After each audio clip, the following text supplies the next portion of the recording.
The council chamber smelled like old agreements.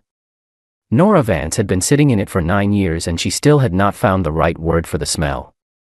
Burnt logic, maybe. The leftover scent of 1,000 decisions made by species who had been making decisions long before humans learned to write them down. She was folding a crane.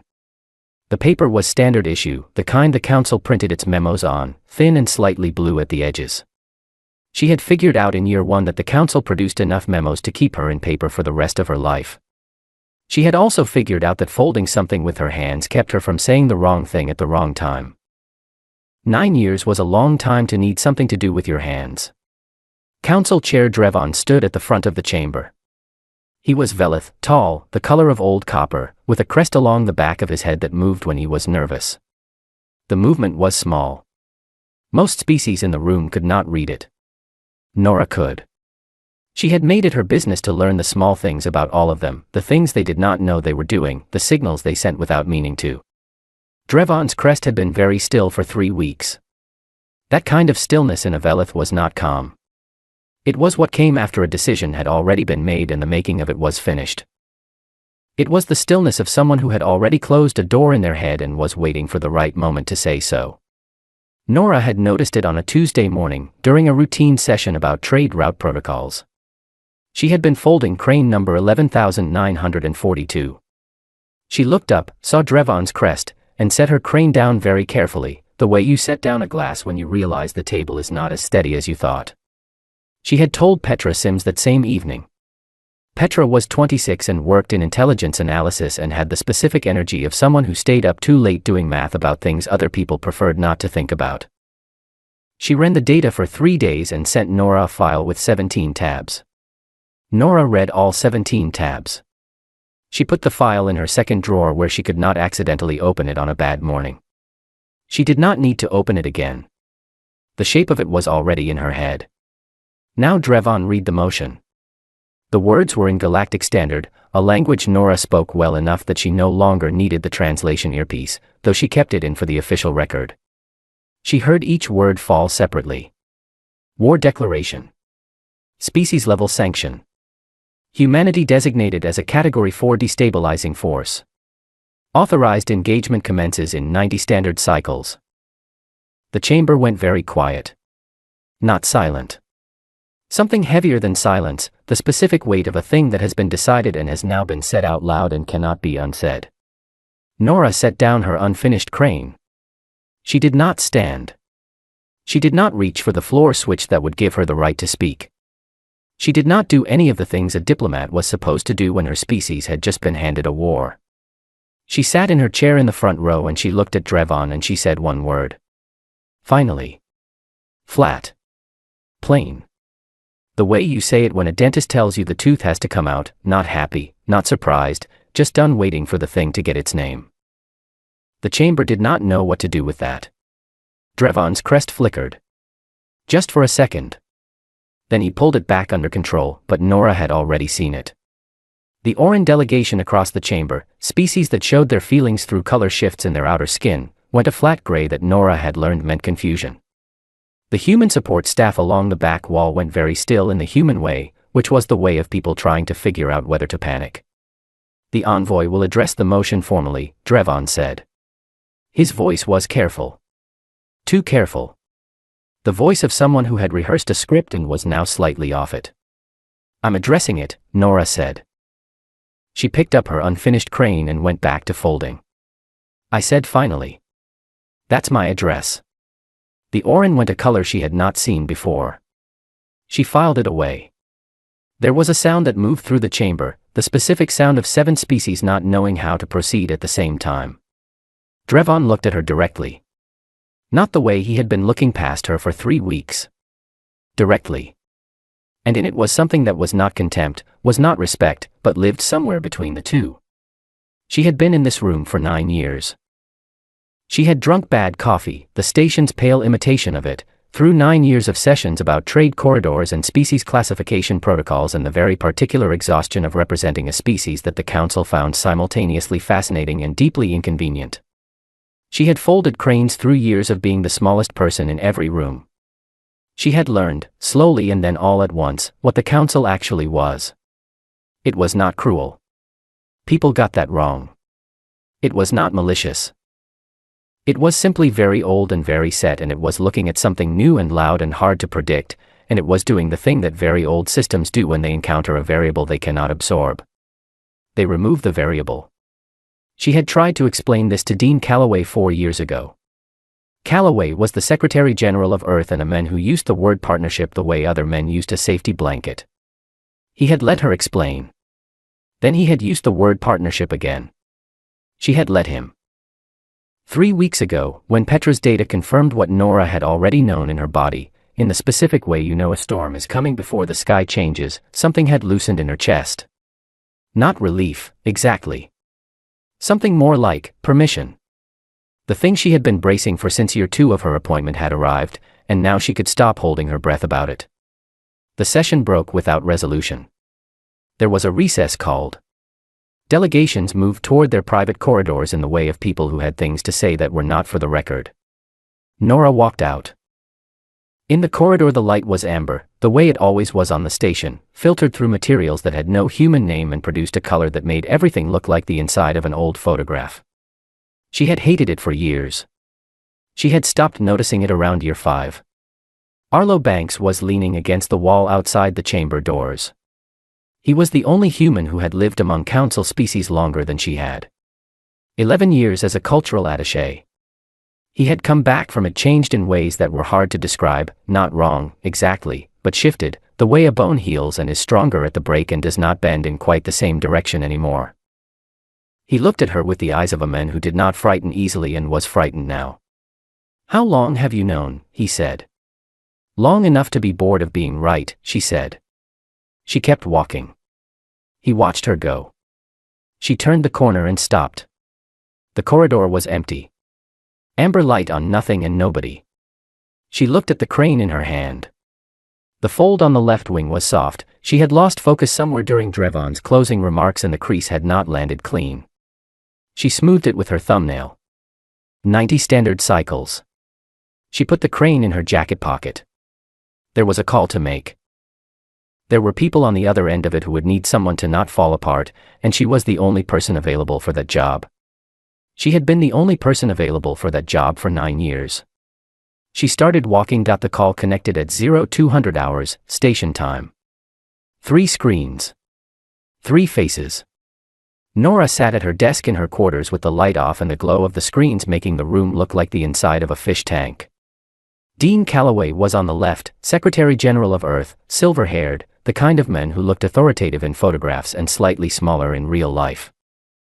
Cole Hartley was on the right, Vice Admiral, Earth Unified Defense Command, broad through the shoulders, the kind of quiet that takes years to build and doesn't rattle. Nora was in the middle because she had opened the channel. Calloway started talking before the connection had fully stabilized. He went through the stages. Nora had expected this and had made a second cup of bad coffee in preparation. He said unprecedented. He said we must consider all options. He said the full weight of Earth's diplomatic resources. He said there must be a way to open dialogue before this escalates further. He said unprecedented again. Cole said nothing. He was watching Nora. She let Calloway finish. She had the patience of someone who had rehearsed this conversation in her head many times, at 2 in the morning, until the patience had hardened into something structural. Then she pulled up a single file on her screen. Not Petra's 17-tab spreadsheet, that one stayed in the drawer. This was a cleaner version. 4 pages. Numbers and names and a map of the council's internal voting record going back 6 years. 3 dissenting species, she said. Not public. Not on the record. But dissenting. Calloway blinked. The vote was announced as unanimous. Announced, yes. You're saying it wasn't. I'm saying there are 3 species who voted yes and then, within 48 hours, opened back-channel contact through Arlo Banks. She said it the way you state a temperature. A war that is not actually unanimous is not a war. It's a negotiation that brought weapons to the table.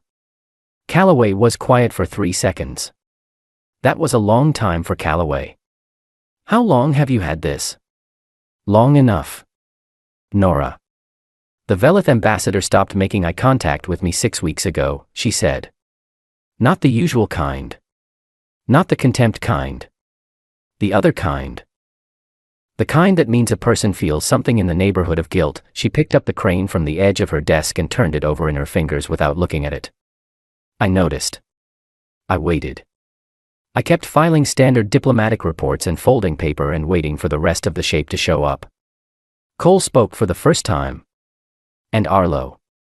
Arlo went quiet 4 weeks ago. Arlo is never quiet unless he is doing something or knows something he can't tell me yet. When he's doing something, he goes quiet in a specific way. She set the crane down. He went quiet in that specific way. Calloway made the face he made when he was reordering his understanding of a situation, a kind of controlled blinking, like a camera adjusting its focus. What does this actually mean, practically speaking? For the 90 cycles. It means we have a window. It's not comfortable and it's not wide, but it exists. She moved the file to a different position on her screen. The 3 dissenting species are watching. They voted yes because the pressure inside the council was strong enough that voting no would have cost them things they couldn't afford to lose. But they voted yes while simultaneously opening a door. That means they want a different outcome. They just need a reason to be on the right side of it. What kind of reason? Calloway said. The kind we build. That sat in the air between the 3 of them for a moment. Cole leaned forward.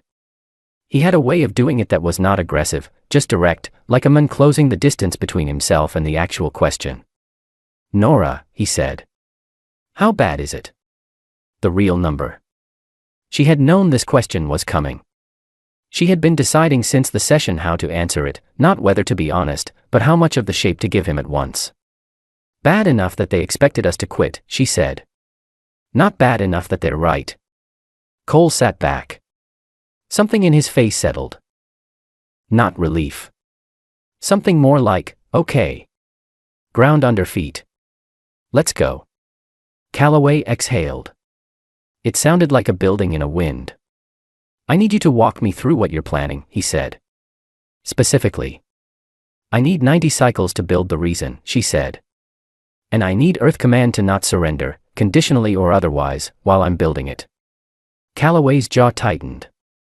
The council will expect a response. The council expects fear, she said. Give them paperwork instead. Formal requests for procedural clarification. Appeals to review committee timelines. Nothing that looks like stalling from the outside but is, in fact, exactly stalling. You want us to bureaucracy our way through a war declaration. For about 40 cycles, yes. Cole made a sound that was not quite a laugh.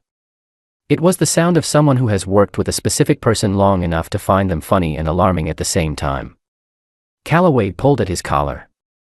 What happens at 40 cycles? Something Arlo is working on becomes available, she said. And then the window opens properly. What is Arlo working on? Things that will not be in any official record and that I'd rather not say on a channel with more than 2 people on it. She met Calloway's eyes through the screen. I need you to trust the math, Dean. Calloway was a man who had built his entire career on a story. The story was, humanity is the good faith partner that cooperates, that moderates itself, that earns its place at the table through patience and good behavior. It was not a bad story. It had done real things. But it was a story for a council that was playing fair, and Nora had known for years that the council was not playing fair. It was playing a different game entirely, one with longer rules and higher ceilings, and humanity had been so busy being the good partner that it had not noticed. She could see the story falling apart behind Calloway's eyes. If we're wrong about this, he said. We're not. If we are.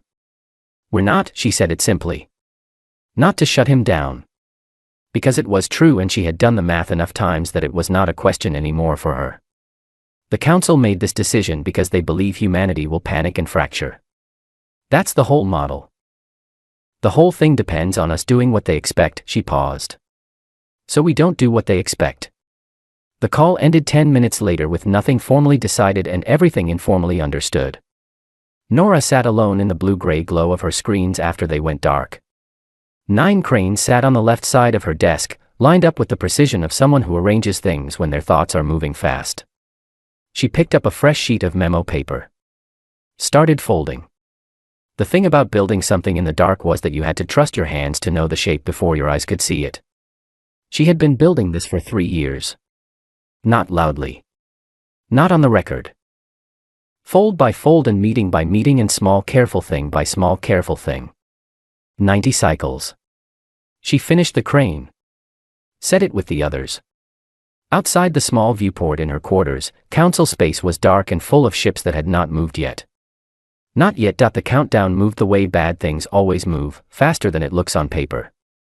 Cole Hartley ran the mobilization from Earth's Unified Defense Command Center, which was built under a mountain in Colorado and smelled like recycled air and old decisions.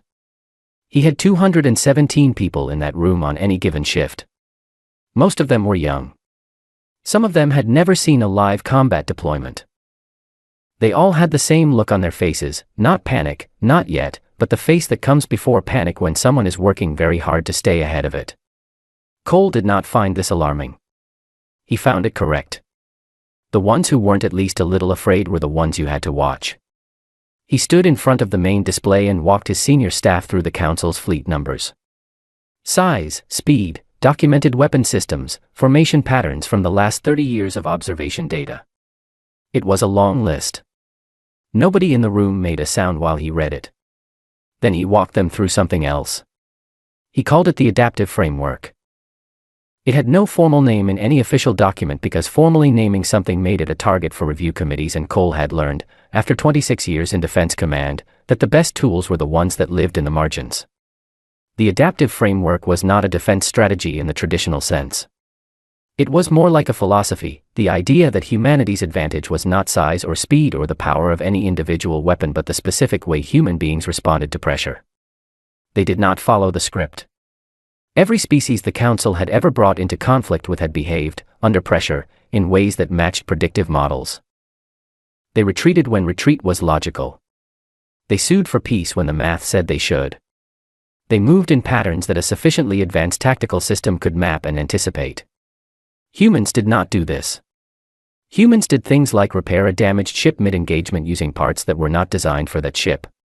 Humans did things like fly a damaged fighter into a formation gap at an angle that no tactical model would ever suggest because the model would correctly identify it as nearly suicidal, and then survive it.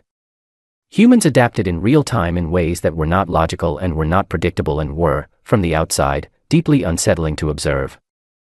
Cole had built the adaptive framework around this. Not around strength. Around being the variable that nobody could solve for. He did not tell his staff this was going to be easy. He told them the truth, it was going to be hard, they were going to lose things they didn't want to lose, and the only way through it was to be exactly as strange and difficult and hard to predict as the Council had spent 40 years complaining that they were. Someone in the back of the room laughed. A short, tense sound. Then a few others did. Cole let it happen. Then he got back to work. On the station, Nora was running a different kind of preparation. The back-channel meetings happened in small rooms. Not officially small, rooms with official designations and official purposes, but rooms where the foot traffic was light and the recording systems had a documented tendency to be under maintenance at inconvenient times. Nora had noted which systems went under maintenance and when, early in year 2 of her appointment, and had filed it away with everything else she filed away. The Velith ambassador's name was Sev. Nora had been talking to Sev, in one way or another, for 9 years. In the first 3 years he had looked at her the way the Council looked at all human diplomats, with a polite and carefully managed condescension, the way a very tall person looks at a step stool. He had stopped doing that somewhere around year 4, and Nora had never mentioned noticing. They sat in one of the small rooms. The light was amber. Nora put her hands on the table and did not say anything. She let the silence go for 4 full minutes. In Velith diplomatic tradition, 4 minutes of silence between two people who both understood why they were in a room meant, I know what exists between us. I am not going to pretend I don't. Sev's crest was still through most of it. Then, at the 3-minute mark, it dropped, just slightly, a small lowering, the Velith version of a person letting out a breath they have been holding for a long time. Nora noted it without expression. At the 4-minute mark she said, the review timeline under Council Charter Section 11 gives the dissenting bloc 12 cycles to file a formal counter-motion. Sev said nothing. A counter-motion filed by 3 dissenting species, with supporting procedural language citing the Velith Amendment of Cycle 419, would suspend active engagement orders pending full-body review. She said it the way you read a weather report. Factual. Come. Already happened. I have the procedural language drafted. Arlo Banks has the contact in the 3rd species. Seth's crest moved. I am not asking you to break from the council, she said. I am asking you to use the door that the council itself built into its own system because, at some point in the history of this institution, someone Velith was wise enough to put it there. She looked at him directly. I think that person would be glad it was being used. Sev was quiet for a long time after that. Long enough that the amber light shifted slightly as the station cycled through its day rotation. Then he said, in Galactic Standard, a single phrase that translated roughly as, "Bring me the document." Nora reached into her jacket and put it on the table. She walked out of the room without ceremony. In the corridor, she pulled out her small comm and sent 3 words to Arlo Banks. It is ready. Arlo was somewhere in council space that did not appear on any public map. He had been there for 2 weeks, doing something that Nora trusted him to do and had deliberately not asked for details about, because some things were better held by fewer people. He received the message. He sent back 2 words. Understood. Moving. Nora kept walking. 50 cycles had passed since the declaration. The Council's war planners had expected humanity to be in active negotiations for conditional surrender by now. Petra's latest file, which Nora had opened that morning, showed the Council's internal assessment shifting. The clean confidence of Cycle 1 had developed small cracks in it, the way very old stone develops cracks when the ground beneath it moves. Humanity had not surrendered. It had not panicked. It had sent paperwork. 37 procedural clarification requests. 2 formal appeals to the review committee timeline. 4 requests for translation verification on the original motion, submitted in good faith, as required by charter, and each one requiring a minimum of 2 cycles to formally process. The Council found this deeply baffling. Nora found it efficient. She stopped at the small viewport at the end of the corridor. Outside, Council space was full of shapes, ships holding position at the distance the war declaration required while the paperwork moved. She could not see them well. They were too far. But she knew they were there the way you know weather is coming, not by looking directly at it but by the specific quality of everything else. She took a crane out of her pocket. One she had finished that morning. She held it in both hands for a moment the way you hold something you want to remember the weight of. Then she put it back in her pocket and went to her next meeting. 40 cycles to go. The first engagement happened near Titan's outer belt, at 0430 hours on cycle 52. Nora heard about it through Cole's secure channel, which was the only channel she trusted for numbers that needed to be true. She was sitting at her desk when the connection came through. She did not reach for a crane. She put both hands flat on the desk and listened. The Council fleet was larger than Earth's by a ratio that the defense models had been very clear about and very unpleasant about. Faster, too, in open formation. Better long-range capability by most measurable standards. The tactical projections going into the engagement had put Earth's probable outcome somewhere between a controlled withdrawal and something worse. What actually happened was neither of those things. Cole's pilots had been running the adaptive framework for 3 weeks in simulation. The simulations had produced results that the tactical computers flagged as anomalous, which Cole had taken as a good sign. When the actual engagement opened, the pilots did what humans do when the script stops working: they stopped using the script. The Council fleet held formation the way the Council always held formation, because formation had worked for 300 years of conflicts with species that thought in formations. Earth ships did not hold formation. They moved in patterns that changed mid-movement, that had no clean center, that looked, from the outside, from a command deck trying to run projected outcomes, like chaos. It was not chaos. Cole knew what it was. It was 30 people making fast individual decisions inside a shared philosophy, which looks like chaos to anyone who thinks wars are won by the side with the better blueprint. Earth lost 4 ships. The Council lost 7 and withdrew from the engagement zone. Nora heard the numbers in order: Earth losses first, the way Cole always gave them, and she let them land. 4 ships. That was not a small number. That was a number with names attached to it that she would not know, and that would be somebody else's enormous weight. She held the 4 ships in her head for a long moment before she moved to the next number. 7. They'll recalibrate, she said. Yes, Cole said. They'll be better next time. How much better? Hard to say. Their formation logic is very good. The adaptive piece is what's throwing them. But if they study the first engagement long enough, he stopped. They'll find the patterns. Humans have patterns too. We just change them faster. How many cycles until the next engagement? 3, maybe 4. They won't want to come back until the models are updated. 3 or 4 cycles. She had 30 cycles left to work with. She did the math in her head the way she always did, not on paper, not on a screen, in the part of her brain that had been running numbers about this for years. I need Arlo to be done before the next engagement, she said.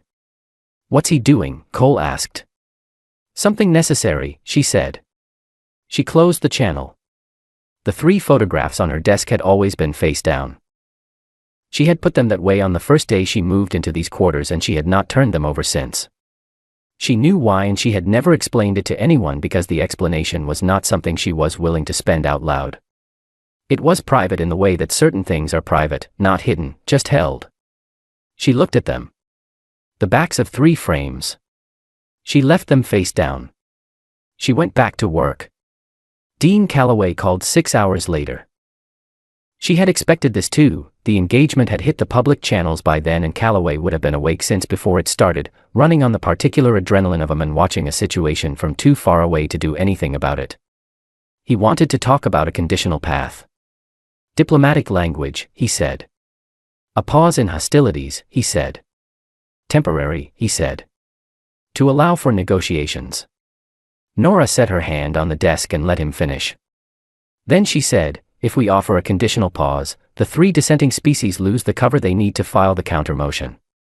Their vote yes only holds its strategic value as long as they are nominally in the coalition. The moment we open a side negotiation, the council will read it as a fracture and close the back channel. Calloway said, people are dying, Nora. She said, I know. He said, you're asking us to keep going when we could slow it down. She said, I'm asking you to trust that slowing it down the wrong way makes it longer.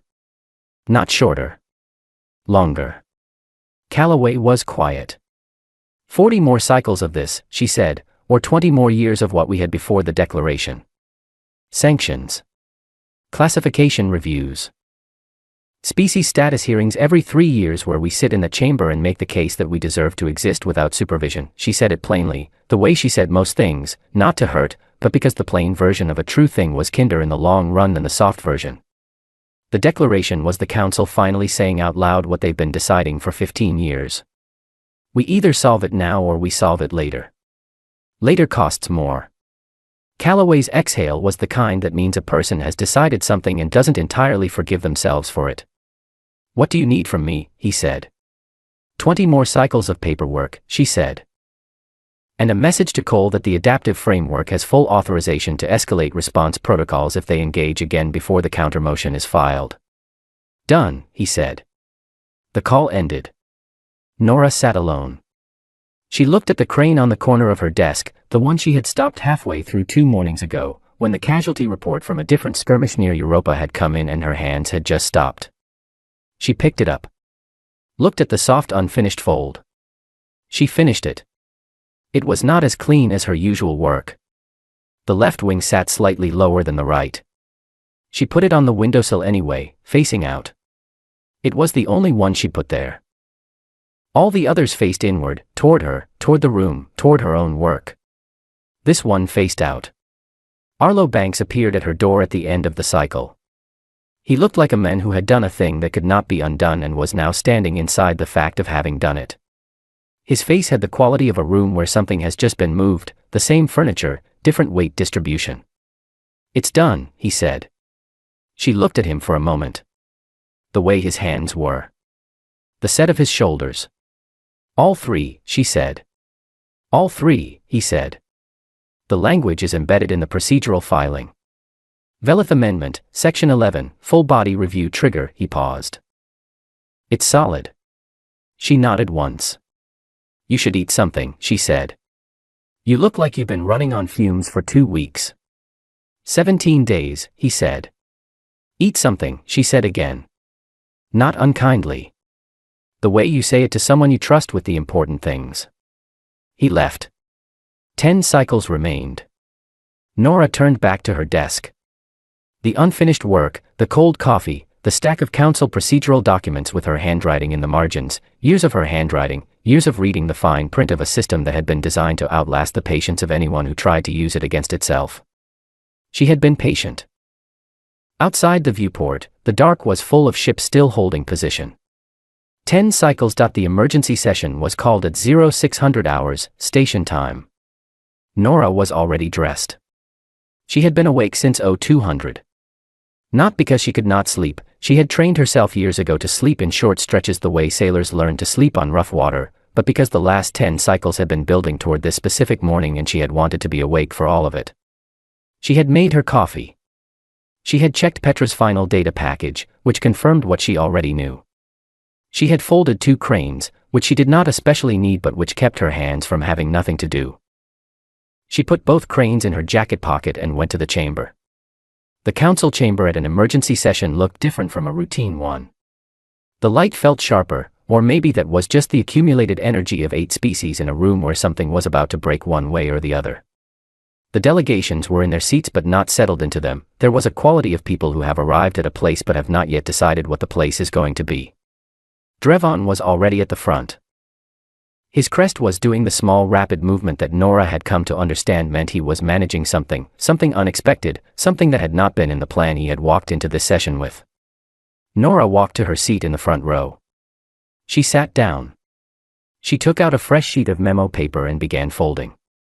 The session opened with procedural chaos, which was the only kind of chaos the council was capable of, structured, documented, deeply loud. Drevon called for order twice before the chamber settled enough for the first formal statement. The Velith block, Sev and his 2 delegation partners, had filed the countermotion at 0417 hours, 93 minutes before the session opened. The filing included supporting language from 2 other species, both of whose names were listed on Petra's spreadsheet under the column Nora had labeled, possible, not confirmed, and which were now very much confirmed. 5 species. Not 3. 5. Nora had planned for 3. 3 was enough. 5 was, she folded the first crease of her crane and let the number settle. 5 was the kind of thing that happened when you built the right structure and then it carried more weight than you designed for, not because you miscalculated, but because the thing you built was good. The council floor opened. Drevon read the countermotion filing. His voice was very controlled. The crest was not. It moved continuously, which in Velith terms was the equivalent of a person gripping a table for balance. The motion cited Council Charter Section 11, the Velith Amendment of Cycle 419, and called for a full-body review of the war declaration before any further authorized engagement could proceed. Under the Charter, this was automatic.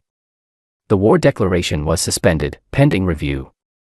Authorized engagement orders were frozen. The room went through something complicated. The council species who had voted yes, the full coalition bloc, the ones who had pushed the declaration through in the first place, made their sounds and their colors and their various species-specific expressions of strong objection. The Velith bloc sat in it calmly. The 2 species who had been in Petra's possible column sat in it calmly.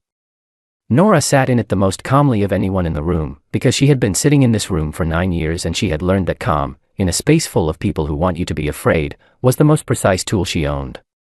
Drevon looked at her across the chamber. She was on the second fold of her crane. She did not look up. The review committee will be constituted under charter guidelines, Drevon said. His voice was steady now. She gave him that, he was a fair administrator, even when the administration of a thing was not going his way. 3 human representatives will be guaranteed committee seats under the terms of the Velith Amendment. 3 seats. On the body that would review the declaration. On the body that would, over the next 8 cycles, examine every layer of the evidence and reasoning that had gone into designating humanity a Category 4 destabilizing force. Nora had read the Velith Amendment so many times that she could recite it the way some people recite old songs. She had read it because Arlo had flagged it in year 6 of her appointment as the specific procedural mechanism that could, under the right conditions, do exactly what it was now doing. She had spent 3 years building the right conditions. The session moved forward. Declarations were entered into record. The formal framework of the review committee was established. Cole's channel buzzed once, a single pulse, which was their agreed signal for, confirmed on our end, we're standing down from engagement posture. She pressed her thumb to the side of her comm in acknowledgement without looking away from the front of the chamber. 2 hours later, the session adjourned. Nora sat in her seat while the chamber emptied around her. She did not rush. She had nowhere to be in the next 5 minutes that mattered more than the specific quiet of this room with almost nobody in it. She looked at the empty seats and the amber light in the front of the chamber where Drevon had stood this morning and 9 years ago and every morning in between. She finished her crane. It was crane number 12,014. She set it on the seat beside her. Looked at it for a moment. Then she stood up. Cole was waiting outside the chamber. He looked like a man who had not slept properly in 90 cycles and had somehow made peace with that. He looked at her. She looked at him. Neither of them said the thing that was in the room between them. It was not the kind of thing that needed saying, the way very close people develop a whole language made entirely of what they don't have to explain. He fell into step beside her. They walked down the corridor in the amber light and Nora put her hands in her pockets and felt the 2 cranes from that morning, slightly squashed now, slightly imperfect, and she walked and said nothing and the corridor went on and turned again. 3 days later, Calloway gave a speech. Nora watched it on the small screen on her desk. He said unprecedented 3 times and the word triumph twice, and he talked about Earth's diplomatic strength and institutional partnerships and the long hard work of maintaining humanity's place in the galactic community.